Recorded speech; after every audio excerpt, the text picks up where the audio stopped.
everybody, and thank you for being here. Welcome to Women Like Me Conversations.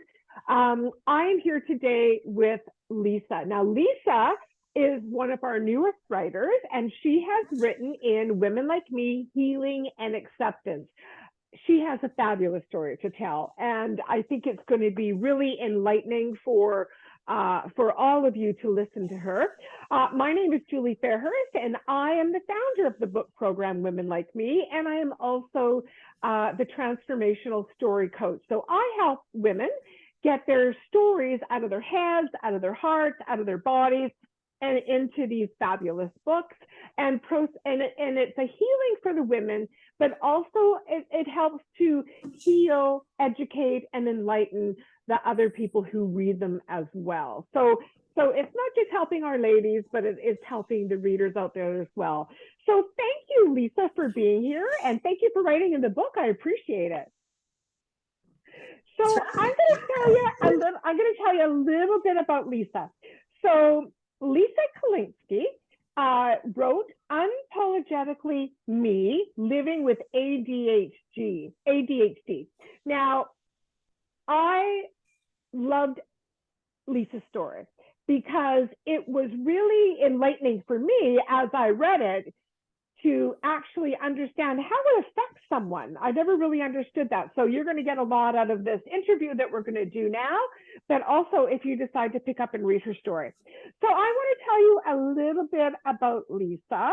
So Lisa spends most of her time on her three true passions in life: writing, teaching, and shopping. She spends every possible minute outdoors, admiring the beauty and walking the trails of her mountain property at Mount Woodside in Agassiz. I'm in Chilliwack, so Lisa and I are about maybe 15, 20 minutes away from each other, which is nice. So Lisa has done a lot of traveling in life. She was a travel and tourism person in 1989. And she was I thought this was interesting, a bus driver and a local tour guide. And she did long distance tours throughout Canada and the United States. So how interesting. So if you ever went on one of those tours, maybe Lisa was your guide. And she said, yeah, she said she had 1 million miles under her belt. So I thought that was quite amazing. Today, Lisa is in the real estate industry. She's a licensed real estate agent since 2002. So that's for quite a while. And she also, I thought this was really interesting. She comes from a family of storytellers, including authors, playwrights, and even a TV producer. And while taking a hiatus from real estate business, she found herself drawn into the challenge of creating 2 local neighborhood magazines. So I think it makes just sense that Lisa ended up writing in the book. She comes from a whole family of a history of that. So I thought that was quite interesting when I read through your profile, Lisa. So again, thank you for being here and thank you for writing in the book. So let's start off with my standard question that I have for all of you writers. Why did you write in the book? What was it about the story that you told? Why did you want to write it? Well, I guess I wanted to write in the book because who doesn't want to write in a book, right? Like that's a pretty neat opportunity. And my mom wrote a book back in 2010 of her life story growing up, and she sort of tasked the family to pick up where she left off and carry on, which I have not done yet. But now that I kind of got my feet wet a little bit and pretty decent feedback from you and others, that I'm gonna take that on. I'm gonna do that. Get started while she's still here with us. What did your mom? Do you know remember the title of your mom's book? Yeah, it was stumbling along the path. Oh, geez, I should have had it handy, and I don't actually. That's okay. That's okay. Stumbling along the path, kind of thing, and then something else. But it was funny, like she's quite a hilarious writer, and talked about being dumped over in the outhouse, and she's born in the 30s, and she's witty. It was just 8, and I was so impressed with her book. Wow.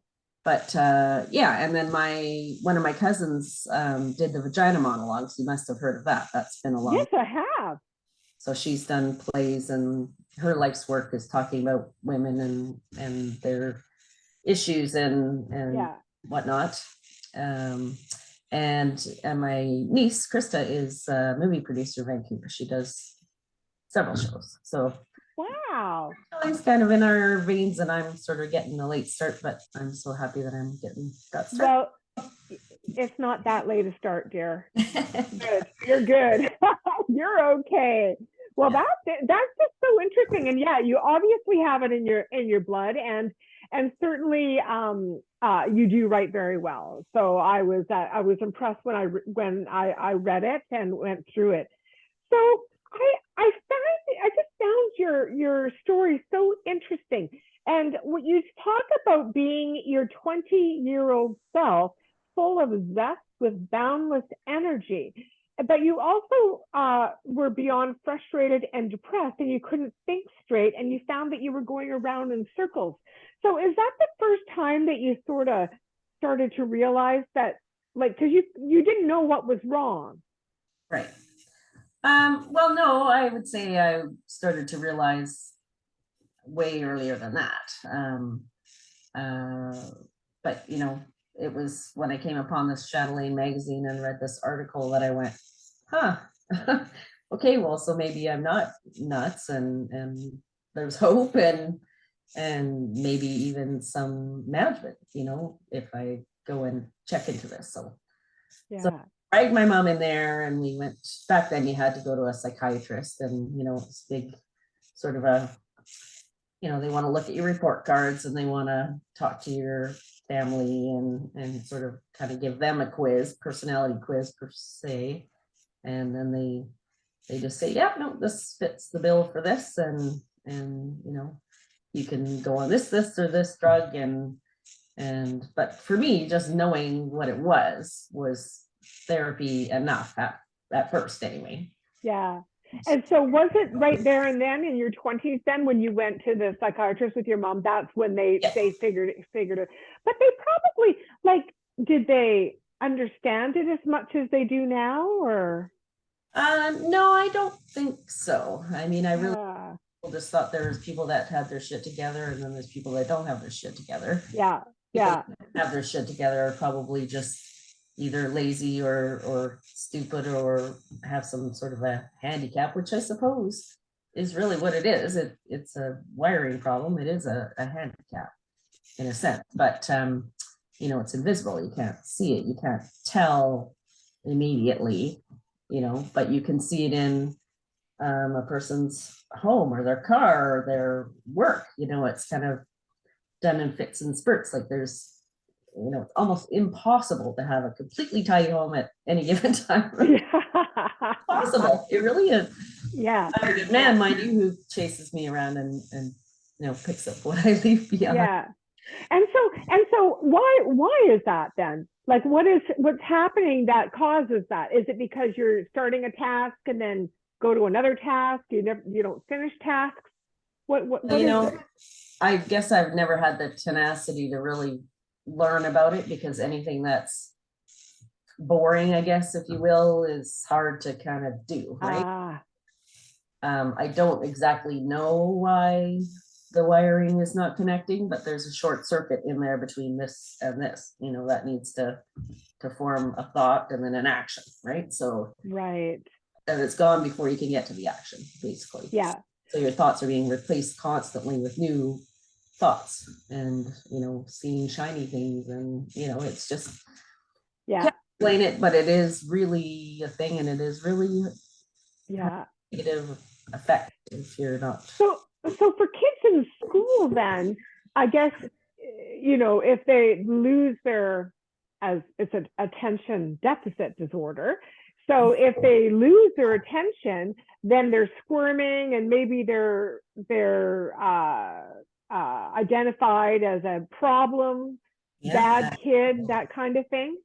Yep. Yeah, for me, I was always shy, so I never was the class clown so much as my son. Like my son actually really was a class clown, Oh, but I just simply couldn't put it together. Like math class, I was in, math 10 help or whatever, and I just couldn't do it. Like I simply yeah, couldn't pass math for nothing, right?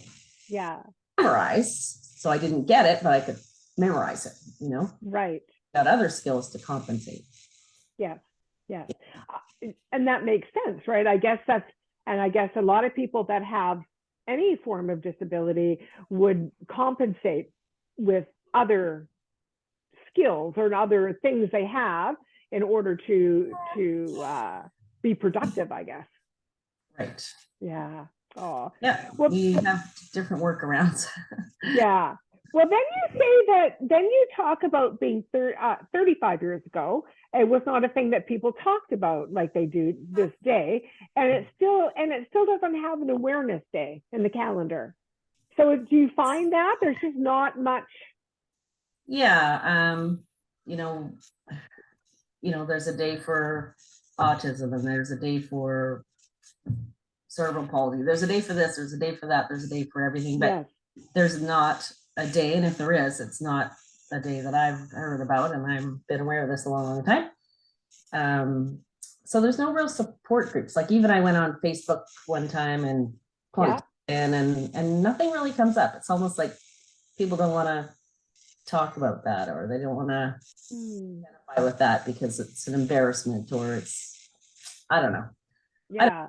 There really should be, like, but again, what do you talk about? I mean, it is what it is, and it affects a ton of people. I bet a ton. Probably half the population has some form of fire going on, right? Yeah. In whatever form, it might not be this. Well, when you said you get distracted by shiny things, I thought to myself when you just said that, I thought, I go, oh, there's a shiny thing. Right. Oh, I gotta go over there. But do you launch out of your chair and go deal with that shiny thing, or do you just admire that shiny thing and carry on with it? Right, exactly. Yes, exactly. Yeah.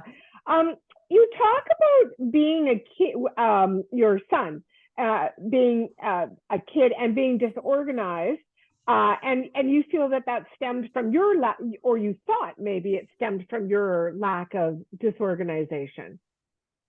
Yeah. So, well, I mean, I know my son suffers from the same thing because I see it, right? Yes. And his father also did. So you put three of us together, and what do you have? You just have a great big chaotic scene. Like, I mean, when he was younger, he was uncontrolled. He was just going like stink. He was, there was no controlling the situation. Yeah. So it's hard. I think it does run in families, and it is hard to be a parent of an ADHD child while you yourself and your partner are suffering from that same thing, right? Yes, it would make hard then, right? Yeah. It's hard enough to manage yourself, but if you have to manage other people with that same issue, task, right? That's something to do. Yeah, no, for sure. For sure. I can certainly see how that would be very difficult. But the good thing is that you learned about it. Yes. So once you understand something, it's not quite as daunting, right? Yes. Yeah. You just have to stop, not freak out, not panic, and try and chunk things down into smaller bits so that you can manage them. Because overwhelm is one of the biggest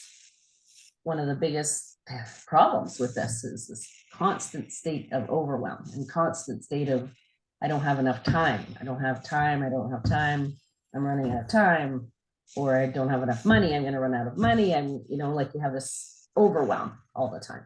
So I've always had several jobs on the go because I don't trust that I'm going to do a deal next month, or, I've got all these baskets. Yeah. Sure that I'm good. And I am good. I always very well about that. Yeah. Oh, yeah. But overwhelm is a huge thing. Yeah. Well, yes. And it can hold you back, and it can cause all sorts of problems. For sure. Yeah. It can. Just that alone. keep you stuck, really, right? Yes, yes, yes. So writing this Yeah. book was kind of therapeutic in the sense that it just let me put all the stuff down that I think people should just automatically know, but of course they don't know. How would they know, right? Right. How would they know No. what the life is like. Yeah. I know in the book you talk about just the blood rushing through your veins. Oh yeah, you feel like you have rocket fuel in your veins, like you're vibrating almost always to, you know, to do something new. Like I don't have a slow speed, Mike says, you know, I'm on just go all the time. Yeah, yeah. I don't relax even when I sit down to watch TV. I'm not relaxed. I'm, you know, thinking about I should get up and do the dishes, or I should start dinner, or I should, you know, go to my office. Yes. Be doing something besides Yeah. sitting here. Yeah. Have you ever been able to meditate? You know, I do try. I've got this big fluffy beanbag chair in my office over here that I bought because once you sink into it, it is kind of comfy. And, you know, that's where I kind of talk on the phone so that I'm not distracted with this or that, or, you know, not giving myself to my caller, right? Yeah. But it's hard. You know, I do play, you know, I've got the app and I do play the meditation, but I rarely actually keep my head in that zone. I'm always Right. Yeah. It else? is. Yeah. Yeah. So you have so the difficulty comes in the focus Definitely. and just quieting your mind. Right. Yeah. Yeah. That would make sense for sure. Yeah. It would make it difficult to be able to meditate. But I understand with meditation though that even like there's benefits to it even if your mind is racing. For sure. Yeah. Yeah. Allow yourself to do that and then come back to. Yeah. So what about you love being out in nature so much and you do a lot of walking out in nature. So is that something then that would be therapeutic? It is very therapeutic. Yes, for sure. Yeah. So just a little mountain property, and I've got these benches throughout and just different sort of places that I can go sit and have a glass of wine or sit by the fire or, you know, walk up the trail or Yeah. whatever. So Yeah. outside in nature is very calming, very quiet.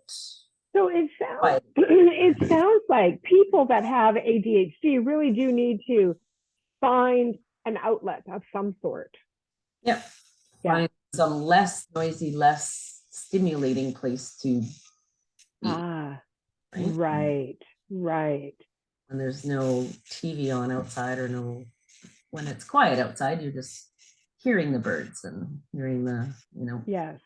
well, I hear the highway because I live on the low heat, but you know, still I've got it pretty good. Yeah, it's pretty quiet even though you're on the low heat. Yeah. I'm close to highway number 1, and if anybody knows where that is, that's pretty noisy too. So yeah. So you also say that decisions were hard. And what do you do with this or that homeless item? And some days it just you feel like you want to purge, and you want to give everything to charity and the less fortunate, but then you also get just that whole frustration. Like I'm just trying to I just see your mind going like this all the time. It does do that all the time. Yes.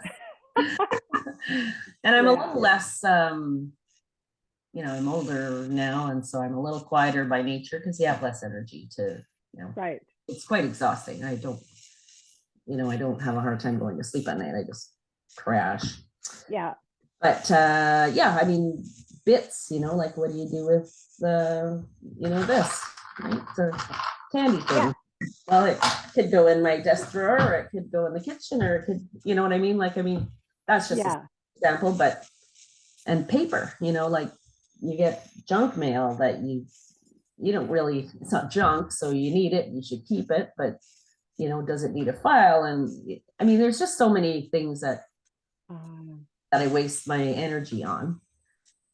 And even deciding what am I going to make for dinner, or what do we want to eat at the restaurant, or, you know.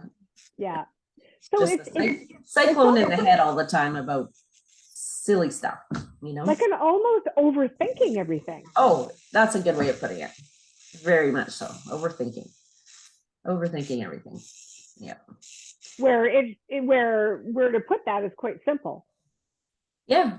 Should have a candy drawer and that's where it goes. But then when I get up to go get a candy, if I need a candy or gum or whatever, Yeah. I'm going to get sidetracked and go somewhere else and then somewhere else and somewhere else. And you know, yeah. it's kind of Yeah. funny. It's kind of funny. I mean, I have to laugh about it now that it's not quite so, I don't know, so serious, I guess. But so you say that you were quiet when you were growing up, but was it difficult for your mom to, when you were growing up, were you challenging at home then because of it? yeah, well, I was quiet until high school, I guess. And then my mom was a single mom. She just worked like all the time, right? Yeah. I was pretty much out there doing whatever I wanted to be doing. Yeah. Looking for something to do, right? Looking for Yeah. Luckily, I wasn't that bad of a kid, you know, like I did do a little bit of this and that and experiment here and there. But, Yeah. but I was, luckily I turned out okay. I mean, I think of some of the things that I've done and I think, geez, I'm glad I survived my youth, you know, like Yes. off on the back of a motorcycle in the middle of the night and, you know, like, Yeah. Wow. just, yeah, I'm Yeah. just really glad that I survived my youth. And so I'm thinking when you were traveling around as a tour bus operator,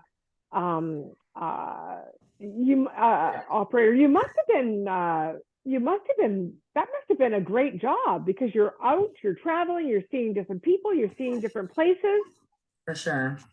Yeah, I started just around Vancouver and I just drove one of those handy dart size buses. Yeah. City tours and North Shore tours. And then I, thought, oh, I can get a bigger license. So I got my Greyhound bus basically license. And then I did yeah, and all around. And then I went outbound as a tour guide only. I didn't drive through the states, but we did 12 states and 14-day tours. So the 55 plus crowd, which is kind of funny that I'm turning 55. And I thought they were so old back then. But it is great. And, and I'm very social. Like that's where a lot of my energy outlet goes, is into my social life, like I'll have people over all the time for a wedding roast, or I'll, lunch with you one day and you with one day and you, yeah, kind of just keeping myself entertained, right? Yes. But it was a great job, and that led me into teaching driving school, because touring is very seasonal. So you'd work like nuts all summer and then be on UI all winter and whatnot. So I ended up teaching driving school, which also is, interesting and fun, because every driver is different and every kid or person is, a different set of challenges. And I really enjoy that. And I actually really love teaching kids with anxiety and ADD and all those things. Bring them back. Like I get them, right? I totally. Right. Well, and I think that because I remember years ago, my little nephew at school, they said he had ADHD, and they basically refused to have him in school unless he was on meds. Right. Yeah. Remember that? There was a whole time period when, like, it seemed like every kid in school was on some sort of medication. That's right. Yeah. And they were lining the kids up to give that to them. And I was my kid was sort of in that group where I knew what he had, but I didn't really want to get him diagnosed, because I didn't want to expose myself, for one thing. Yeah. And I didn't participate in the packs or any of that, because I just couldn't. I hide on that whole. Yeah. But I can't remember where we were. Okay, so Lisa, what would you say then because it sounds like you've had quite a bit of experience with children. Of course, your son, and of course, you were a child at one point and had ADHD. What would you say out there to parents who are kind of wondering or have this kid who's off the wall all the time? Like, what kind of suggestions or advice or tips could you give to them? Well, I stumbled upon this website quite a long time ago called Attitude, so ADD-itude. And it's I don't know if you remember the guy Red Green from Red Green, that Oh yeah. fellow. So that's his website. So he, Oh. ADHD, but lots of resources there. They make it into a magazine. They've got all kinds of tips, and it's just interesting, right? It's interesting reading, and you'll learn a lot about yourself and your kids and people around you. So that's a really good resource. I mean, if you're, I've got friends who've got young ones that, they're trying different medications and so on, right? But I never went that route. I tried, but then I was kind of like, well, no, I'd rather just smoke some pot because that does the same thing. Yes. I can't do that and that, so I'm going to choose that. Yes. No, for sure. Yes. But when your kids are little, you can certainly medicate them, and teaching them about themselves is, I think, very, very valuable. Like for my son, once he was old enough that I could actually tell him what his deal was so that he could recognize it and change the path or change his behavior at that given time or whatever, and understand himself, so he didn't feel like nobody likes me and I'm just a weirdo because I'm really hyper. Oh, yeah. I think that makes a lot of difference in their lives if they can just understand themselves and know that they're smart, they're super smart. In fact, people with this are usually very smart. They just can't think straight, that's all, right? It takes a little longer, it takes a few more laps to get something done. Yeah. Yeah. But yeah, I mean, everybody's got their letters, I call it alphabet soup, really, because there's so many things out there. Everybody's got something, and that doesn't mean we're all any less than or any better than anybody else, right? No. Deal with your head as you were given it.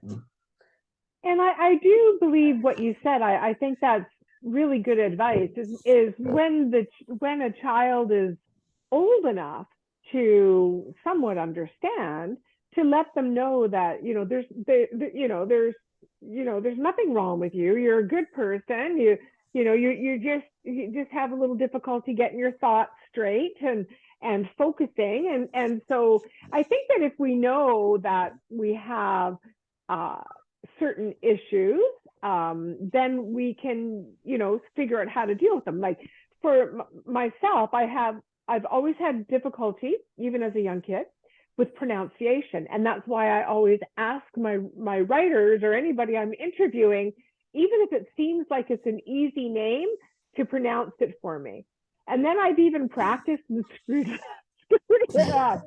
But because I know that, I can then do what I can do to try to avoid that happening to me in certain situations. And there's nothing wrong with me. It's just I have this. That's right. I mean, it doesn't define you or no, not at all. And I think and I think for kids, that's really important because they may wonder why they're the way they are and think there's something wrong with them, and not verbalize it, and then they start to stuff down, and next thing you know, they got shame and guilt, and they don't understand what's happening, all tucked inside of themselves, which eventually they got to get out somehow. That's right. The self-esteem starts very, very young, I think. Yeah. Yes, for sure. Yeah. And so what about to adults? If somebody's listening to this or watching right now and they feel like, somewhat like they've got, fire in their veins and rocket fuel, and they have, they're distracted and they have a little trouble, keeping their house or whatever it is that they're doing, what would you suggest to them? Oh, well, hire out what you're not good at, right? So that's one thing that I regret not doing in real estate. I mean, I've been in business for years and years and years, and I've never missed a beat and all that, but I've never looked back either. You know, like some people have this giant book of business and they, you know, diligently send the Christmas cards out and they diligently touch, you know, all these times and all that. And I'm just like, you know, thanks for your business and I'll check in once in a while. But I'm so busy going forward and so busy managing my present time, present day task list that I'm not very good at going back and, you know, stroking those customers and all that. Luckily, Right. a lot of them come back anyway, just because, but, you know, yeah, try and get help where you're not good. Like I should have had someone managing for me from like way back, and then, you know, like it would be helpful to just have someone doing Christmas cards, whatever, right? Like those that I just suck at. Oh no, that makes complete sense, because as you're talking, I'm thinking about myself and I'm like, oh yeah, I hire people to help me with things that are just over my head. Yeah. Or I don't want to do, or I have a housekeeper that I'm not good at it. Washes my floors because that's just the least of my concerns, you know, like I couldn't care less if there's hair on my floors. Like I'm not. Yeah. And I think Lisa too, like you just said, you have somebody come in just and wash your floor so that that's off your shoulders, but that's part of that overwhelmment. Yeah, that's right. Yep. And I think we all need to do whatever we can to not be as overwhelmed as we are, because that doesn't get us anywhere. Right. Yeah. No, I think that's I was just gonna say, at the same time, I'm very tight, I guess, with my money, because I worry about, oh, what if I don't have enough money, and you know, blah blah blah. And so I don't want to waste money on paying people to do stuff that I can do myself. But that's something that you just have to, you know, like you'll make more money if you got more time to do what you're good at, and then hire out the rest. That's absolutely. It's just relinquishing the control. That's it. Control. Yeah. I get it. Yeah. Well, Lisa, I am just really thankful that you agreed to do the interview, and I am so thankful that you wrote in the book. So if anyone wants to get and read Lisa's story, you can get the book on Amazon. It's Women Like Me, Healing and Acceptance. And there's Lisa's fabulous story along with 8 other amazing women who have written their stories in the book as well. So do you have any words of wisdom that you want to say to people? Anything at all in closing? Anything at all? Well, get in your book, you know, like that's such a neat thing that you're doing. And I think it can help a lot of people, you know, sort out their own thoughts and unburden themselves or whatever it is that, you know, writing is so therapeutic. And I didn't realize that. I would have been doing it for so long. And now all I want for Christmas is a nice journal so I can start journaling and get into your journaling book next time you do one of those. Yeah. My words of wisdom is start writing, people. It's very, very good for you. Yeah. Well, that's an excellent point, and I concur with her 100%. Well, thank you so much, Lisa, for being here, and thank you all for listening or watching us on YouTube. We appreciate it greatly, and if you want to reach out to for anything that you need, Lisa's information is going to be below, and I know she's got some hot tips and some links, and I think you might have a link to that website you were telling us about. Yes, I did put that. Yeah, so we'll have that in the comments section, or the description section below. So if anybody wants to try to get more information, they certainly can. So once again, Lisa, thank you so much for being here and for writing in the book. And I appreciate you so much. And thank you for your candor. And I just know people will be helped by listening to you and reading your story. Well, thank you, Julie. And I appreciate you very much too for being so encouraging. And I was quite floored that you thought my story was good, because that's, you know, again, self-deprecation, right? No, valuable to say, but But Well, you you're changed very that in our minds and hearts. Oh, well, thank you. Okay, everybody. Till next time. Bye-bye.